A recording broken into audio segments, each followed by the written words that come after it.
However, the ideology of Satanism has nothing to do with the worship of the Christian devil, the concept of the Christian devil.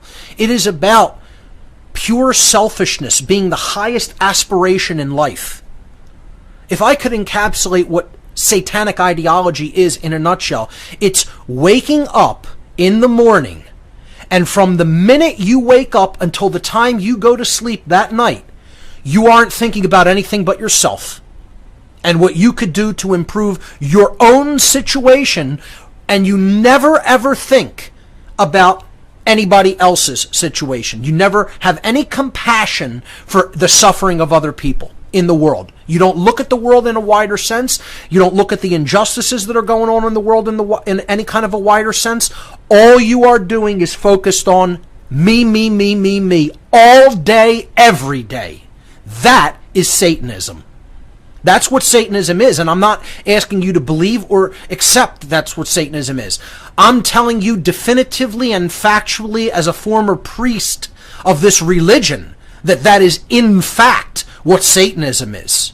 Period. The end. And it doesn't make a difference whether you accept it or believe it or not. Like I've said, if you want to know about any religion, you would probably want to go to the priest of that religion and ask them about it. Well, I was a former priest of Satanism, and I'm telling you that's what the religion is. Period. Now, when you think about that, how many people in society qualify as Satanists? And out of those people, how many of them are women? And I admit just about as many are probably men, but I'm telling you this is heavily marketed and peddled to women in society, and there's a reason for that. To get the moral decay of a society going, you have to get the women's mind first. You absolutely have to get their minds first. Because largely they're the people who are quote-unquote raising children. And I say quote-unquote because the parenting in our society is a joke. It's a joke. And women want to bear children, but they don't want to raise them properly. Because they weren't raised properly. And largely neither were the men that they're associating with at all. And I'll tell you that just from my perspective. I talked about this last week. I wasn't raised properly by my parents. I wasn't raised by my parents, period. Like I said last week, my real family, the people who really truly raised me, are people I don't know personally in my life, in person. They were people who communicated through their writings and through other forms of media what real morality is about. And we have way too few quote-unquote parents doing that job. They're failing miserably at it. And that comes directly out of the mind control that most women undergo. Before the break, I was talking about how neo-feminism grew directly out of the satanic ideology. And there's no better evidence of that than the book The Satanic Witch by Anton LaVey, which I highly recommend everybody reading to understand a lot of the manipulation tactics that are really being used against men and how men are really being emasculated in this society. Controllers don't want any strong men in society because strong men are the only people who... Strong, informed, and enlightened men are the only ones who are really going to wage any kind of physical resistance against tyranny of tyrannical government in society. Now, it's not to say that women would not be able to ideologically come out of their trance and understand the tyranny that's in place, but when it comes to any kind of possible necessity for physical action, certainly men are going to be more likely than not the individuals who are going to be taking that action. That's why it's so important to get men completely emasculated in society. And this whole idea of the destruction of all moral values in society starts with taking the woman's mind over. Okay, because they've been in the traditional role throughout history as the nurturer and the one who is going to instill moral values into the child, okay, by teaching them. Especially since traditionally women stayed with the child. Now with women in the workforce, there's nobody except the state schools to basically instill so-called values into the child. And what's getting instilled in those schools? Social Darwinism, the worship of money, the worship of the state. That's what's getting instilled into children. Scientism, a total left-brained so-called education, which is a total indoctrination system of 50,000 hours of compulsory schooling with the child away from both parents. When you have parents who have not been raised with moral values, and the only thing that they've been taught to value is money. That's the value system. Money.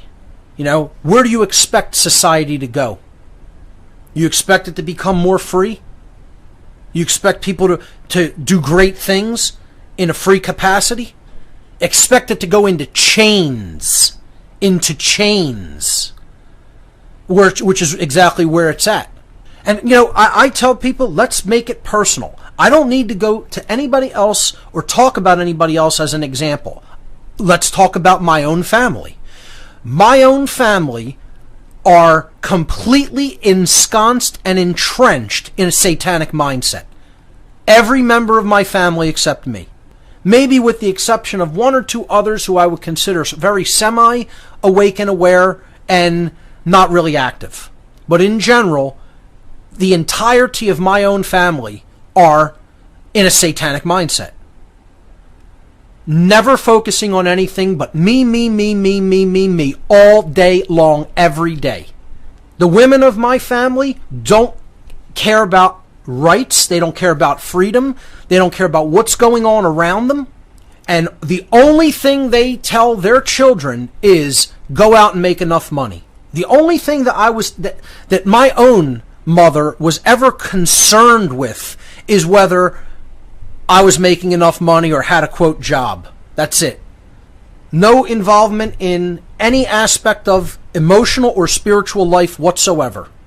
Certainly not trying to raise me to an accurate and deep understanding of morality at all. Zero. Never mentioned it.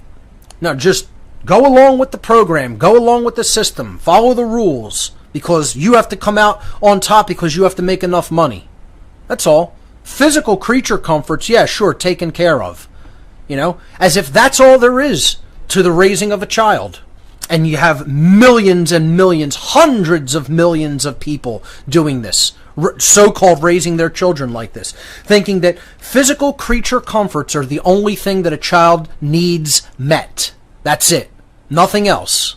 So what surprise is there when we have totally inauthentic men and women in society that were never raised, that have no connection to the true self?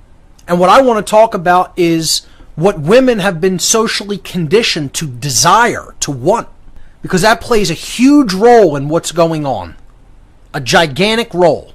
What the inauthentic, socially conditioned woman, which is the vast, overwhelming majority of most women, want the corporate, inauthentic man. That's what they desire in society. And so the corporate, inauthentic man, the ones that will go down that path and play ball with the system, most women will gravitate toward that, toward the guy who is compliant, has been emasculated by the system, by government, and is completely compliant with all the rules and regulations. Because, they'll basically make their image into what their corporate masters want them to be, and then follow in and fall in line with whatever behaviors their corporate masters want from them. And most men will just do it because what most men in our society want is for women to be interested in them and paying attention to them.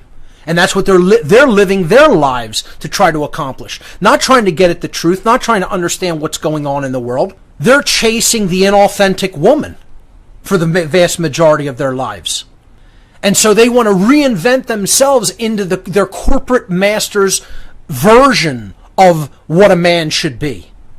To look like they want them to look. To act like they want them to act. It's pathetic. And these aren't real men.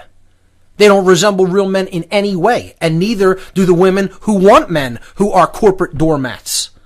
And in general, that's what modern women want. They want either they want a corporate doormat that they can use as a resource, or they want a total dominator. And this all stems from either wanting to be in the position of control or wanting to be controlled. The vast, overwhelming majority, not all, there are some genuine, authentic women and genuine, authentic men left in this world, but the numbers are waning and dwindling, folks. And that's what the social engineers want. And how they put this idea into women's mind. You know, this idea of you have to get the person who's the most successful in society. You know, I have a question for listeners. I'd like to pose a question that is a social experiment I've done to try to highlight this dynamic. And folks, I realize how controversial this is. And I said it from the beginning. I'm not going to shy away from this. What I'm going to say needs to be said, and I'm going to say it anyway. Okay? It doesn't make a difference who's offended or alienated by this. If you think this paints some kind of negative light on my work, well, turn it off. Don't listen to it anymore. It doesn't make a difference. The truth remains the truth, and this is still going on. I'd like for people to call in because I have a question to pose. Somebody wants to answer an off-the-cuff question, you know, a blind question that I want to put out there to try to highlight a dynamic I want people to understand. The call-in number to join us is 800-313-9443. Once again, the call-in number, 800-313-9443. We actually have a caller on the line. I'm going to go to them in the next segment after the top of the hour because I have a question that I want to pose. And I think it will highlight this dynamic of why there's such a absolute degradation of moral values in our society and how women have largely played into that as a result of social engineering. I'm not saying men haven't either, but very much so this dynamic has targeted women. These social engineers know exactly what they're doing, folks. You know, neo-feminism constantly wants to tout the notion that, you know, the sexes aren't equally as oppressed in our culture, that our freedoms aren't being destroyed all around the board, men and women. You know, they put out this notion that everything is because of patriarchy. Well, ladies and gentlemen, boys and girls, children of all ages, we don't live in a patriarchy or a matriarchy. I mean, if you believe that, you've bought into the dialectic. We live, ladies and gentlemen, in an occultocracy. That's the nature of the ruling class that generally completely dominates and controls and enslaves the rest of the population. You know, people want to call it a patriarchy, a matriarchy, this and that, a corporatocracy, an oligarchy. It's an occultocracy. Maybe people have never heard that term before. Well, you have now. It means rule by the occult. Rule by occult means. And folks, if you think the occult, the dark occult, as I refer to the twisted variation, the cult aspects of occulted knowledge being used against people as a weapon, okay? The dark occult and dark occultists are comprised by both men and women. And they're comprised by people from every culture, every walk of life, every age, you know, both sexes, and even just about every social income class. You know, people think it's only the ultra rich. No, the occultists are not all rich. You know, there's people who are involved in generational bloodline families of occultism, and they're not necessarily rich and powerful people. They're powerful when it comes to what they understand about the mind. We're not living in a patriarchy, folks. It's an occultocracy ruled by dark occultists. Most of the inauthentic women in our society want either a doormat or a dominator, you know, because, again, they're in one form of brain imbalance or another. And again, you could put the word woman in quotation marks. So, you know, maybe that'll make it a little bit more palatable. I'm not really talking about a real woman here. The inauthentic, mind-controlled woman that has nothing to do with what a real woman is at all. Zero. And unfortunately, the inauthentic woman comprises the vast majority of women in our population. Yes, that is a generalization, but it is a true generalization. The social engineers have done their job well, and they know what they're doing and they know how to do it. This is done through movies, television, magazines, media, the news. You just look through society, and I'm telling you right now, all you have out there is television watchers, folks. You got people who sit in front of that garbage device day in and day out, rotting their brain, and they think it's telling them something that resembles truth. The genuine being, the genuine human being, the genuine man, the genuine woman is not involved in any aspect of the game of control, whether on the side of being a dominator or being a doormat.